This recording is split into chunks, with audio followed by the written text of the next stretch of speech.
it takes a minute to get going. So we're missing 12. Do we know that they're going to be missing? We have 6. Yeah, we're good. Yeah. Is it What 6 about or is Kristen? that's what we need? Kristen is not. Kristen is not gonna be here today. Oh, okay. So 40%? Oh, We just need a, Well, it's a we just need a joint majority. Oh, If we okay. had 6 out of the 11 would be good. We have 7, Okay. we're quite fine. forgot the public. Nice job. Okay, so, all set? Okay, so let's call to order the June 3rd, 2024 meeting of the Merrimack Valley School Board. And let's start with the roll call. Tracy Bricky, Yes. Melissa Muzzy, no Sally Hurst Dickinson, Peggy Jones Blanchard, Here. Jessica Wheeler Russell, Here. Eric Hansen, Here. Daniel York Jr., Here. Owen Harrington. Here. Lauren Martin. Here. Pledge of Allegiance, please. Ms. Kennedy, would you like to lead us in the pledge? Allegiance to the flag of the United States of America and to the republic for which it stands, one nation, under God, indivisible, with liberty and justice for all.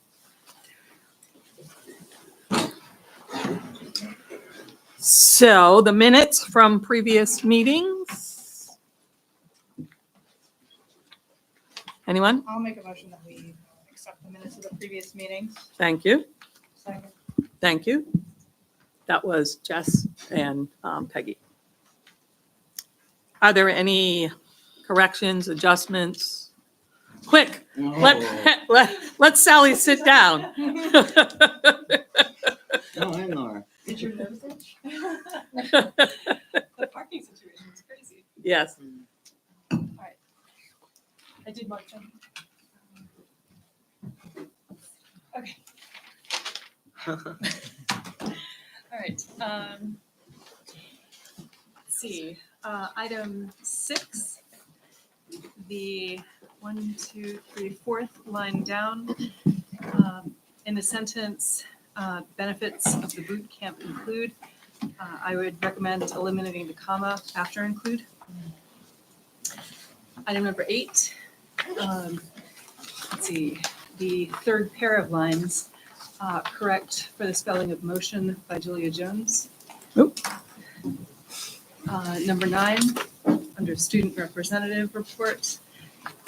This is not a deal breaker, but I recommend inserting a V in front of Grapponi Center. Oh, okay.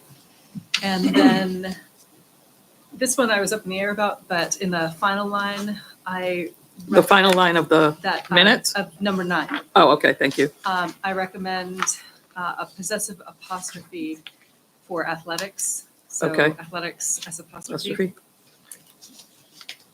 Item number 15, the second to last line, Board of Education should be capitalized. Item 16, the second line down, teachers' final day. So teachers should be possessive plural apostrophe, so S apostrophe. Okay. Let's see, and then line 3, towards the end of that line, omit the apostrophe in seniors. And then finally, the second to last line, I actually had to look this one up. Cybersecurity is one word per Merriam-Webster and American Oh, Usage. so it's not even hyphenated? Correct. It's Yeah. just one word? Yep. Okay. That is all. Anyone else?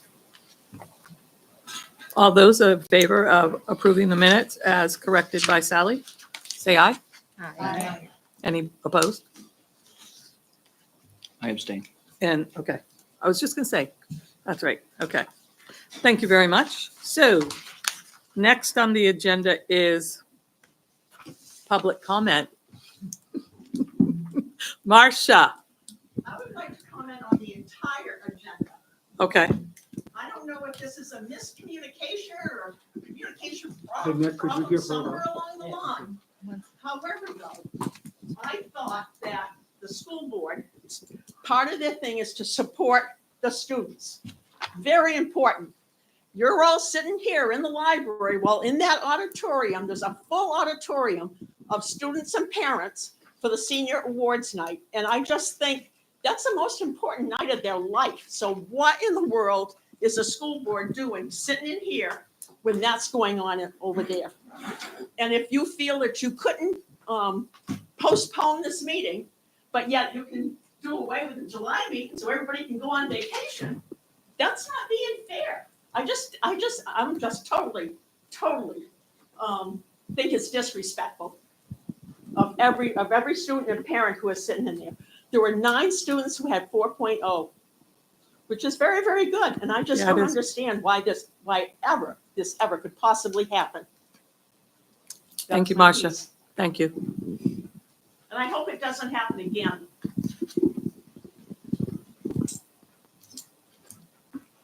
Anyone else? Public comment? Okay, seeing none. SAU report on MV Business and Finance. Sure. So you'll see in this month's packet, the June financial report. There are changes to the numbers a little bit, but the areas that there are overages in have not changed since last time. It's special ed, facilities, contracted services. Thank you. I do need a motion. So moved. Second. Any comment on the business and finance report? All those in favor of the business and finance report as printed? Say aye. Aye. Any opposed? Okey dokey. Good news. There is, as always, a bunch of good news in your digital packet. We had, somewhere around an 87, 97. I knew there was a 7 in there, and I knew it was up there. So as always, we're, celebrating the student work, a bunch of good things in there, and you're going to hear some more when we hear the system of care update and also with in Catherine's report. We don't have a school reporting here for good news. Certainly take any questions if anyone has anything about the good news.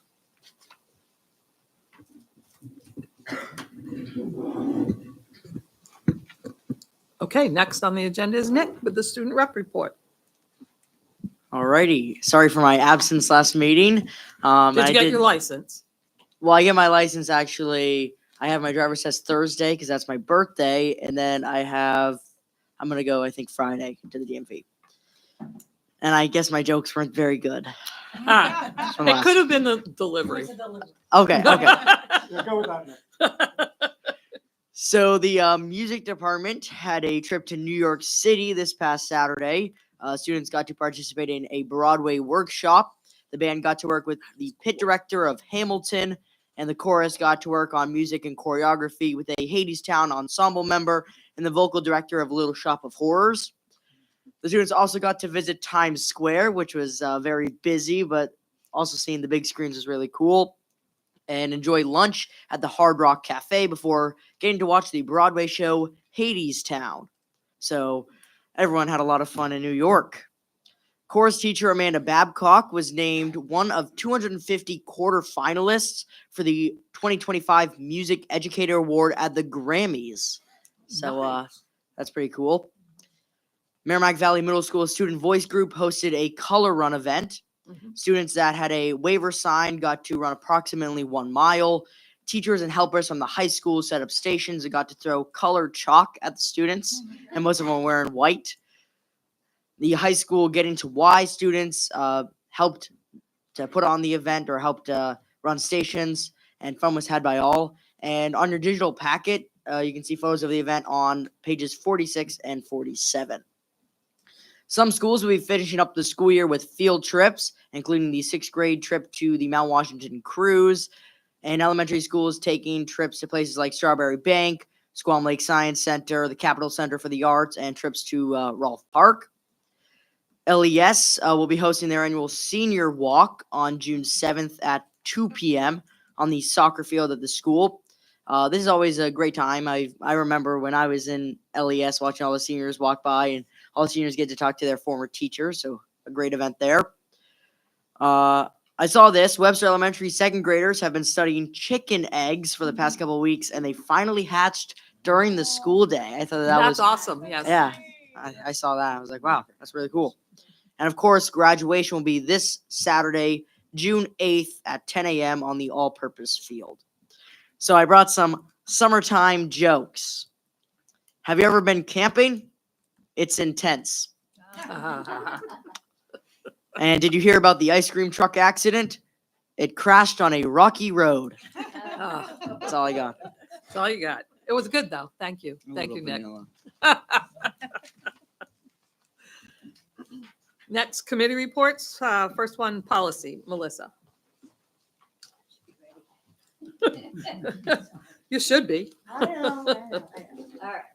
So we brought back some reports from our last meeting for a second read. And we also needed to bring back the report or the policy for the do not resuscitate. Mhm. So the policies in the packet for the second read.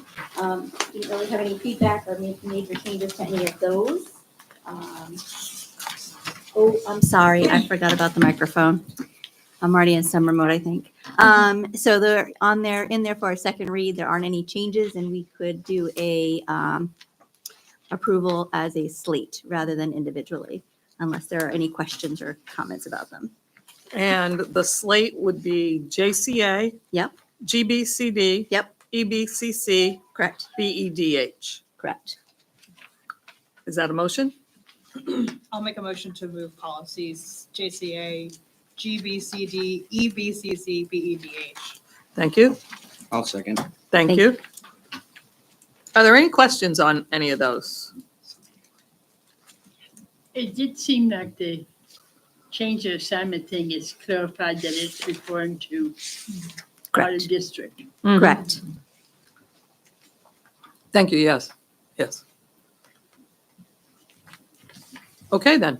Seeing no questions or anything, all those in favor of that slate of, I almost said offices, but I'll say policy. That slate of policies, say aye. Aye. Any opposed? Okey-doke. Melissa? All right, so policy JLCH, we do have a need for this policy to be put into place. So we have brought it to the board for a first read with the hope that at our August meeting, August meeting, we can look at a second read, so it'll be in place before school starts. I know we were looking at some questions we had. Did we get answers on those? We haven't heard, Okay. I haven't heard back Okay. yet, but I will share those with the committee as soon as I have those. Okay, we just had a question that we wanted to clarify before putting this policy in place. And I know that we were getting some information about the parental permissions and stuff like that. What was the, Section D, paragraph B. thank you. Mhm. Is that the right policy? Am I looking at, I'm not looking at the right policy. That's why that policy doesn't match. I think it was actually the first one. It was. Yeah. It was first. My apologies. Like I said, I'm not together today. All right, so section, I don't have a section D. D. Yeah, you do. Keep going. Oh, nope. Do you want me to read it? No, that's not the right policy either. Thanks. Thank you. All right, so the section that we're looking at getting some clarification on is under the revocation of the do not resuscitate order, which is basically where we're trying to clarify if the student, clarify whether the language of the students, parents, and guardians means that the student could also be a person who voices that they want that change. And clarify that piece. We just want to make sure that we are setting our staff up to be prepared to support any student who may find themselves in, or anybody who finds themselves in this situation. I think we'd also like to make sure that we cover whether or not, if this event were to happen, we'd obviously want to make sure there's supports in place. So we have a couple of questions about it. We'll bring that back once we have some more information, but we would like to move this forward for a first read. And if anybody has any questions or feedback on it, because it is kind of a heavy policy. It is. And we do want people to read it carefully. And you can send any feedback you have to myself or to Catherine. And we can take that into consideration at our next meeting. Can I just ask you? Yeah, I might not Most have of an this is answer. just legalese, right? It follows the state statutes and, So um, this, I- this go ahead. policy, there isn't a policy with the School Board Association. Oh, they do. Okay, okay. I was like, I knew there was somewhere we didn't have precedent for some of the information. We're all following what we were given for guidelines. Okay. And I know we run it by the attorney as well. Correct. So as a first read, is there some way that, I don't know, the information, when Catherine hears, the information that you get can be shared? But only because, well, I mean, I don't know, because I don't want it to think, I don't want anybody to think that it's in place of a meeting. So I don't want, like, I don't know how it could be shared, because we come back in August, and if we want it in place for the beginning of school, that seems, So I think even if it goes to August, instead of trying to figure Yeah. out, because you do have that whole, quorum of the committee and then Right. quorum of the board.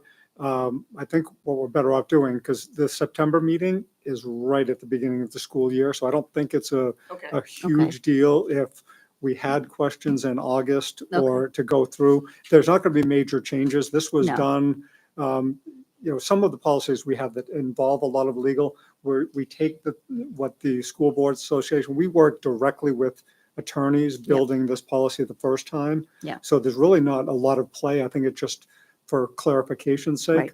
But I do think that even if there were major questions in August, we could get that in place, and it would really be there wouldn't even be a full week of school in September yet. So I think we'd be okay. Okay, thank you. It is my understanding that information can be shared with us, though, as long as we don't respond to it as a group. Yeah, I could send an email out to the Yeah. whole board. So we do have the opportunity, if the information comes in earlier, we just can't discuss it.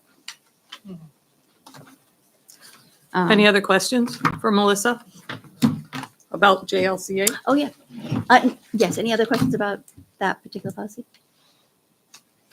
We also would like to schedule a June meeting for June 10th, and we are looking at 5 o'clock at the SAU. I believe everybody who was at the meeting had that information, but just want to double check with everyone. Make sure I put it in right. Did you say 5? 5 o'clock at the SAU on the 10th. Perfect. Thank you. Curriculum Committee?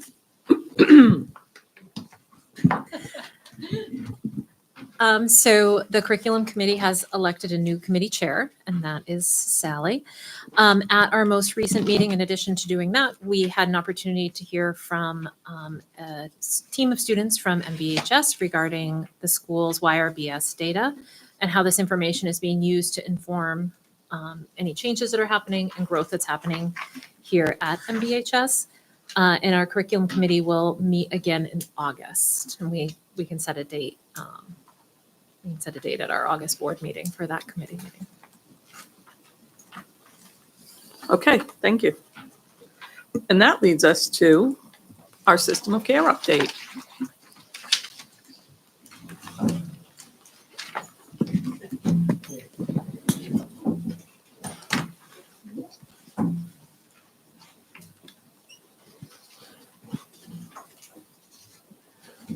Good evening, everyone.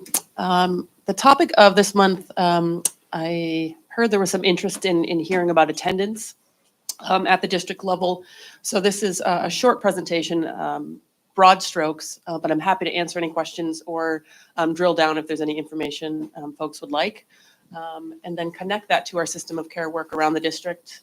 And like the world news, we'll end with some good news for the last few slides.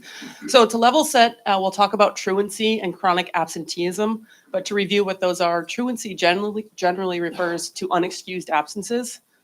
When we look at numbers that talk about chronic absenteeism, that could include excused absences. It could include ISS, OSS, suspension numbers. So anytime students are missing instruction time and are out of the classroom. to show a heat map. If you see the top map of the United States, this is the average chronic absenteeism of 2019, and you can see the heat map on the bottom. The darker the color, the higher percentage of chronic absenteeism in those states. So just to give you a visual, from 2022 after COVID, those numbers increased across the country. The percentage of US students who are chronically absent, so that could also mean 10% of absences in some, or 10% of attendance in some states. So in New Hampshire, typically the numbers use 10%, but again, these are national numbers. So if you go back to 2016-17, about 13% of students were chronically absent. If you look at 21-22, that jumped to 28%, then dipped last year, 22-23 school year, a little bit. And we've seen similar trends in our district. If we look regionally, what is the average daily attendance at schools? This data was pulled from November 2023, so this past fall. This first column is all public schools in the country. The average daily attendance was 90%. In the Northeast, the average was 88%. Midwest, 90%, South, 92%, and the West, 90%. When we look at our district, these are some basic numbers, and I'll kind of point these out. But federal guidelines say districts should aim to have 90% of students in attendance for 90% of the time. So if we look here in the yellow, this is total for Merrimack Valley, including preschool, elementary, middle, and high school. And these are state numbers in this column. So 2017-18, 94.6%, 2018-19. These have an asterisk because the amount of days students had to stay out, whether it was 10 days or and later on 5 days. And then you can see we dropped to 90.3%, 21-22, improved a bit to 91.7% last year. We don't have this year's aggregate data yet.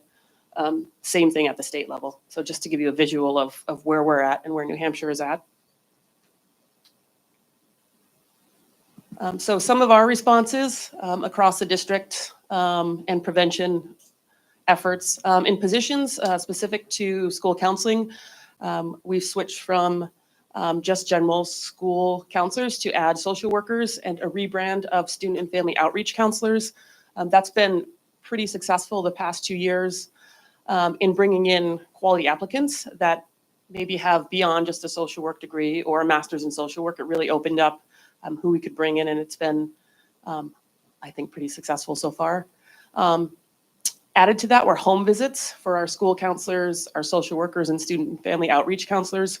We're in year 2 of really jumping into home visits, and that has been successful in terms of building positive relationships with families. So instead of just for truancy, we try and catch students and families earlier, a more preventative measure. It could also be going to the house and seeing if caregivers need help filling out free and reduced lunch paperwork, health insurance forms, dropping off funding for oil assistance or something in the wintertime. Some of our student and family outreach counselors also they'll swing by our food pantry and drop off maybe a food basket and meet with the family just to check in how things are going. So that's been really positive. And then talking about our practices specific to attendance, truancy, chronic absenteeism, our tiered teams really looking at data monthly, in some cases weekly, to see if we're noticing any trends. One of those trends is what we call an October catch. We can look at office discipline referral data in October and project if a student has 2 or more office discipline referrals, they're probably on track to have 6 or more by the end of the school year. If we can catch them in October, provide interventions, the amount of time that they're in the classroom, they're not referred to the office or they're not in ISS or OSS, will decrease, meaning they'll have more instruction time in the classroom. So we've started to do that across the board. Restorative practices, In-Depth is a program we use at the high school, and that's an alternative to suspension for a policy violation. For example, if a student gets caught with a vape in school, instead of having a 10-day out-of-school suspension, we can offer to students and their families. They have to consent to it. Holding some of those days in abeyance if they do an educational component with our school counselors. And that has been successful to keep students in school rather than spending 10 full days, 2 full weeks out of school. And that's an evidence-based practice. So this is our district data for home visits. We started to collect this in October. So we've had 84 home visits entered. I'm sure we have more. We probably missed some of that data collection. This is just a Google form that we have our counselors fill out. 43 home visits were for chronic absenteeism and truancy. So about 51% of our home visits are to address attendance. Sure. What's captured in the 19% that is the other?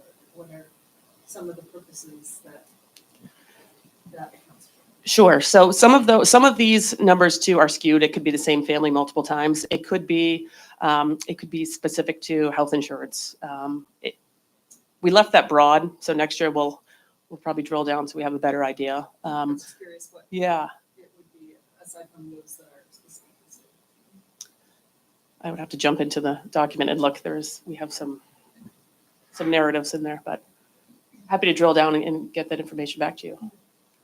Out of our home visits, out of 84, 20% of home visits resulted in a call to DCYF. Some of those could be truancy, others could be living conditions, could be just some type of concern. I thought that was interesting. Before I move on, again, just broad strokes. Those are just a few data points for attendance, truancy, chronic absenteeism. Any questions on those slides before switching gears? Particularly in response to this one. So that's, 1 out of every 5 visit results in a DCYF call. How does that affect the relationship with the family? Because I'm also wondering, how do you broach the subject of initiating a home visit in the first place? And then, if this is the data, what are the consequences of this kind of dynamic? Sure. That's a big question, but I'll do my best to hit a few examples. Before any home visit, we call home, we try and organize. So parents or guardians know that we're coming. If there's no response, we might do, and our counselors go and partner with an administrator, another counselor. And they may be just dropping off some schoolwork the student could catch up on because they're out of school. But we don't go, if counselors don't feel safe, they don't have to go. It's not a requirement. But we do notify home. In many cases with DCYF, if it's a truancy piece, it's not a surprise. They receive letters saying that this is the law. We have to notify. A home visit is part of the process before we call DCYF. So we're transparent with families in hopes that we can work together. With our older students, it's either parents may be going to work before students have to drive to school or get on the bus, or they can't get their students to come to school, so they're looking for other resources to help. So it's not always contentious. In some cases, it's difficult, right? But if it's living conditions, being mandated reporters, we have to make those calls. Thank you for that. Any other questions? Switching gears to kind of the positive spin. I'm really excited to share that High Five Adventures, who built our challenge course and provide our professional development, spotlighted Merrimack Valley for their annual report. And this is embedded in the good news. So there's some links in there. I think it's in the middle school good news section. But it highlighted our elementary school, middle school, high school, and alternative ed programs, which is really exciting. And they talked specifically, I went to a training a couple weeks ago there, and their director came out and said it's really unique what Merrimack Valley is doing, having 22 trained facilitators that aren't just PE. It's not 1 or 2 people in a PE department. And if they leave, that program goes away. We have folks in all of our buildings trained. We have 1/3 of our district counselors trained, so we could run kind of small groups outside. Those positions can join other folks outside. We focused heavily on transitions. That's been really neat to see our high school students going out with middle school students and facilitators and elementary students. It's been a busy couple weeks out on the challenge course, but some really neat stuff happening out there. One example of behavior improvement in one of our elementary schools is we've had 2 of our counselors going into classrooms with a certain grade level weekly. It doesn't necessarily have to be on the challenge course, but working on things like communication, teamwork, responsibility. And between October of, it should say 22, 23, October of 22 and then October of 23, they saw a 67% decrease in office discipline referrals for that grade level. So that was pretty exciting. Ken Fuller at MVLC and his staff have been doing great work with student leadership development, with his students joining some of our students at the high school and middle school, kind of co-facilitating, which has been neat for them to work on their communication skills. Again, 22 trained facilitators. We'll have another training where we can have up to 12 more this August through some additional funding that we've gotten through the System of Care grant this summer. And again, increased transition activities. A lot of summer programming. I'm sure you see that in the good news.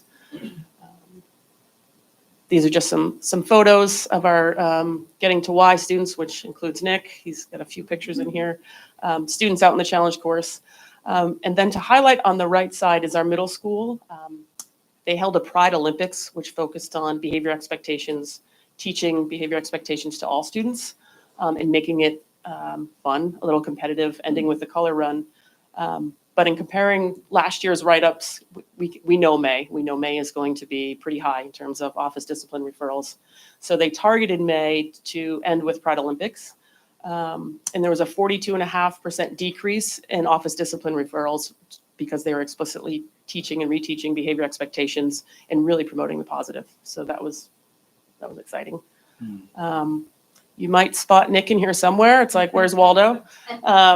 So these are students from the high school that joined the middle school color run. Student voice group from the middle school wanted to end with the color run. They thought it would be exciting. And focusing on, again, behavior expectations. The Getting to Why students in the student voice group at the high school, one of their areas they wanted to focus on was mental health awareness. So you can see in the table on the right, some students created an information trifold. It was pretty windy that day, so we had to hold it down. But they also had Stop the Stigma stress balls they gave out to students. They had some mental health awareness hats because May was Mental Health Awareness Month. So it was neat to see our high school students really in a positive light sharing some information with students about Mental Health Awareness Month. And what you can't see in the way back was there were Pennacook Elementary School students too that were walking through from the challenge course. The high school band came out. It was just a really fun afternoon. We've secured additional funding, between March of this year and August, about $150,000 System of Care funding that we can use for professional development. That includes responsive classroom training for up to 30 teachers, challenge course facilitator training, and we can fund some summer programming, focus on transitioning and bridging some counseling, so we can bring our counselors and student family outreach counselors in through the summertime to really work on continuity of care. I'm sorry, could you repeat that? You're gonna be able to have case managers through the summer too? School counselors and student and family outreach counselors. Yeah, we're excited about that. And then just some other areas to focus on, and always pursuing other grant opportunities. Any questions on? I do, I've got a couple actually. So I'm wondering if you've ever collected data on asking students about what their connections with these schools are. You know, there was a school I read an article where there was a school-wide survey that went out that asked students like, who would you go talk to? What, you know, I know that there's only 3 guidance counselors, 700 kids, you can't get to them all. So I'm wondering if a survey like that would be helpful, because I think what I found working in high school is that there were some kids that go to school that have absolutely no connections throughout the day. And those are the kids that actually have the higher referral rates to lines. So I don't know whether that would be poignant to run something like that, just to see who the touchstones are. Yeah, so through our networks and through our programming in Healthy Living, our freshman Healthy Living Wellness class, we use Signs of Suicide. That is a full 6-week mental health unit. So we hit that hard in the high school with our freshmen, and we follow up sophomore, junior, and senior year with Signs of Suicide. And there's 2 questions asked. Do you have a trusted adult in school, and who's your trusted adult outside of school? And if students don't have those, we try and follow up with those students. Well, we don't try. I mean, that's part of the process with school counseling, but there are a number of students that don't list anyone. I think using our WARI-BS data, which Nick is a pro at by now, he was part of that data review, about 85% of students report that they don't want to talk to their parents about negative emotions. So we help them try to identify who they're going to talk to. SOS is also run in the 7th grade in the middle school. That's a little bit of a lighter touch, just developmentally. But those are some things we're doing. Also But through health and school counselors, yep. So I have another question. Sure. The office referrals that you get, Mhm. what do those look like? And could they be, instead of being an office referral, could they be handled within the classroom through restorative practices? Yes. And that's some of the work we're doing in our tier 1 teams, district-wide and MTSSB work. So really looking at how's the data that we're collecting, how is that, right? Garbage in, garbage out. So really honing in on that. That's what we're focusing on in our school's tier 1 work. But yes, restorative practices are things that we look at and will continue to look at. We're not experts in that field, but we're looking to grow there. And just one. I love it. The interventions that you mentioned in the October catch. Mm. I'd be really curious about what they look like. And if, who's on board? And, is there a consistency with lingo and language and services? So I guess I'd be interested in hear what the interventions would be. Yeah, that's part of our tier 2 work, if you will. So targeted interventions for smaller groups. I would say we're pretty early and not consistent yet with that work. We're starting to jump in to look at those interventions. We certainly have pockets, but those are areas that we need to continue to grow. Thank you. Thank you.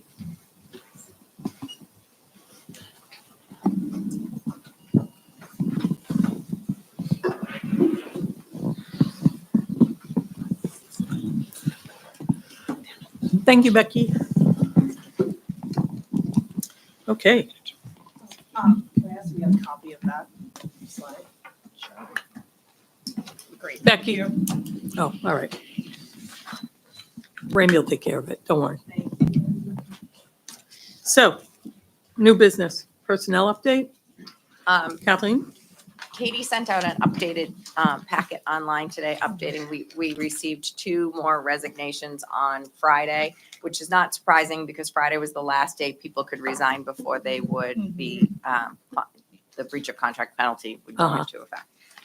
So we had, since the last meeting, we had 5 resignations: high school English teacher, school psychologist, associate director of student services, at the high school level, a special education teacher at the learning center, and a math teacher at the middle school.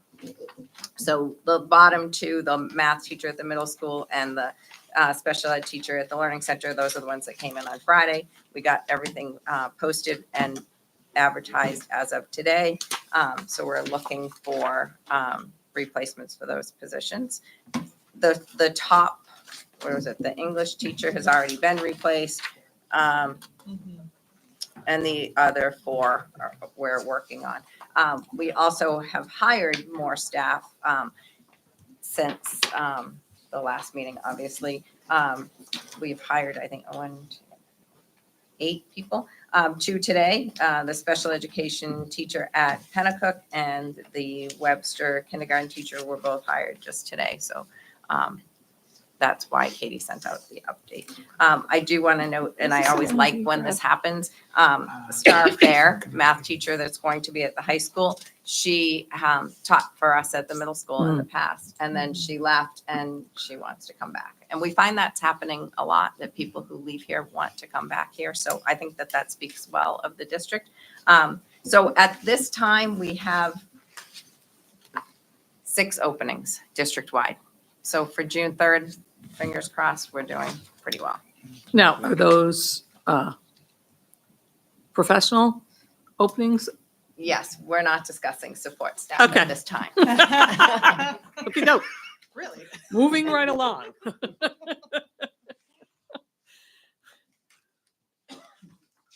Any questions for Kathleen? Okay, then, manifest and journal entries. So Melissa and I both signed them, and you all read them. I'll make a motion that we accept Thank you. manifest and journal entries. Second. Okay, Peggy, thank you. Any questions on the manifest and journal entries? Okay, then. All those in favor? Aye. Say aye. Okay. Any opposed? Thank you. She said it. Board chairperson's report. That would be me. I got nothing. Not this week, not this month. Assistant superintendent report, Catherine. I don't know why I said Kathleen. That's okay. It does it? So last month, we celebrated School Faculty Appreciation Week across the district, and want to thank all of our parent-teacher groups, community members, and administrators who organized a variety of recognitions and celebrations in each of our building for our faculty. Preparations for summer programming are in full swing, and Becky spoke to some of those. We were again able to leverage grant funding to support some of these programs, different grant funding than what Becky referenced, but for the middle school enrichment program and the sixth grade transition program, as well as the Webster and Salisbury Adventure Camp. And this year, LES is going to be adding a kindergarten transition program similar to PES, which we learned about, I think it was last month in Yes. the Good News presentation. So these programs in the past, with LES being the new one, being the exclusion, have been really well attended. They align with our district and board goals. But I do think it's important that I mention, I don't anticipate us being able to continue to secure grant funding for these specific programs in the future. So something we'll think about. Randy and I have had our third and final meeting of the year with each of the administrators in the district. And so during those meetings, we've reflected on goals that they established last summer. They've reviewed their progress with us. And in some cases, we're even talking about the future and whether they're going to be continuing their work in that area, or maybe they're moving in a new direction, have a new area of focus. And we also talk about ways in which the SAU can support them in meeting these goals. And then finally, previously, we had reported to the board on the project-based learning opportunity that third graders at Loudon were doing with the Rube Goldberg machines. And then through an LES MVHS collaboration effort, we have a really cool video of this experience. And we were going to try to share it tonight, but we are having some technical difficulties. So we will do our best to see if we can't push that out to you. But in addition to the LES students doing the Rube Goldberg work, the students from Ms. McGowan's video editing and production class filmed the third graders and then created a highlight film as part of their coursework. So it was a really great example of how we can connect across grade levels and buildings to create experiential learning for our students. So we will work on seeing if we can't resolve that complication and get that out to you. Thank you.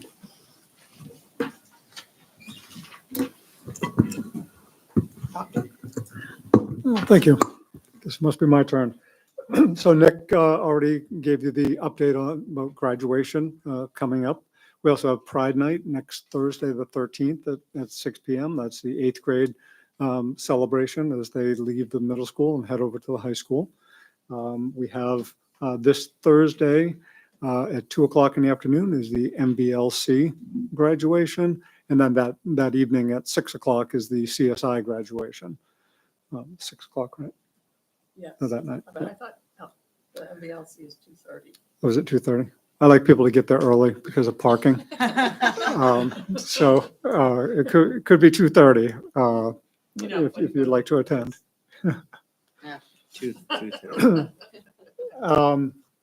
So the summer activity, we have a lot of teachers, ready to come in and do some summer work.